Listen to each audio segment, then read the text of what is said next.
বিসমিল্লাহির রহমানির রহিম। সম্মানিত দেশ বিদেশের সকল প্রবাসী ভাই বন্ধু, আসসালামু আলাইকুম। আমি এসেছি এখন কবিরহাট উপজেলার ঘোষবাগ ইউনিয়নের ৮ নং ওয়ার্ডে। আজকের এই পরিস্থিতি, পুরো রাস্তা, এই পাকা রাস্তায় পুরোটাই পানি। আমি দেখাচ্ছি আপনাদেরকে, একেবারে যতটুকু পর্যন্ত যান একে পুরো রাস্তাটাই পানি। আপনি যতটুকু পর্যন্ত যাবেন, মানুষ চলাচল করতে, গাড়ি চালাইতে, মানুষের বাজার আদায় নিয়ে আসতে খুব কষ্ট হয়। এই এলাকায় তেমন কারেন্টও নাই, কারণ মানুষের কারেন্টেরও সমস্যা হইতেছে, মানুষ কারেন্টও পাইতেছে না।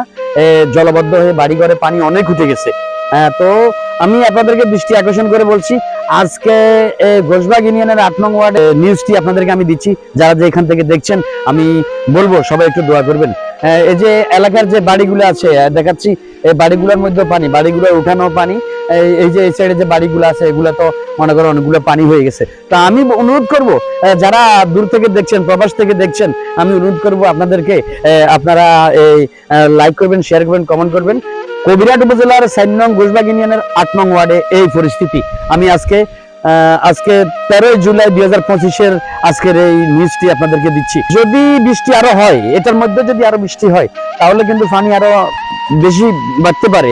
যারা দূর থেকে দেখছেন, সবাই দোয়া করবেন আমাদের জন্য, যেন আমরা পানিবন্দী থেকে উদ্ধার হতে পারি। রিক্সাওয়ালার দোকানে যে বাট্টা আছে ওইটা কাটতে হবে, ওই নোয়াখালী খালের যে বাট্টা আছে ওই বাট্টা কাটতে হবে, তাহলে পানি নিষ্কাশন হবে, নাইতে হবে না। আমি আপনাদের, এখন একটা লোক আমার কাছে আসছে, উনি যাইতেছে, ওনাকে আমি একটা প্রশ্ন করবো। আসসালামু আলাইকুম ভাইজান, আপনাদের এটা কয় নং ওয়ার্ড? ৮ নং ওয়ার্ড। এটা কয় নং ইউনিয়ন? ৪ নং ঘোষবাগ ইউনিয়ন। আপনারা কি, আপনাদের বাড়িতে পানি উঠছে? জি, পানি উঠছে। আপনাদের এলাকায় কারেন্ট থাকে না, কারেন্ট ঠিক মতন থাকে না। আর ধরেন আপনাদের এলাকায় যে সবাই কি পানিবন্দী? জি, পানিবন্দী। আপনারা কি খাওয়া দাওয়ায় কষ্ট করছেন? জি, কষ্ট করতেছি। অবশ্যই আপনারা মানুষের কাছে একটু দোয়া চান, দেশ বিদেশে প্রবাসী সবার কাছে। আপনারা আমার জন্য দোয়া করবেন, ইনশাআল্লাহ আমরা যেন পানি থেকে হেফাজত করে থাকি। ওকে, আসসালামু আলাইকুম রাহমাতুল্লাহি ওয়া বারাকাতুহু। তো দর্শক, আপনারা দেখতে পাচ্ছেন, আমরা এসেছি আপনাদের কাছে, এই নোয়াখালী সাকিব খান প্রত্যেকটা মানুষের কাছে যাই, পৌঁছে মানুষের খোঁজ খবর নিই।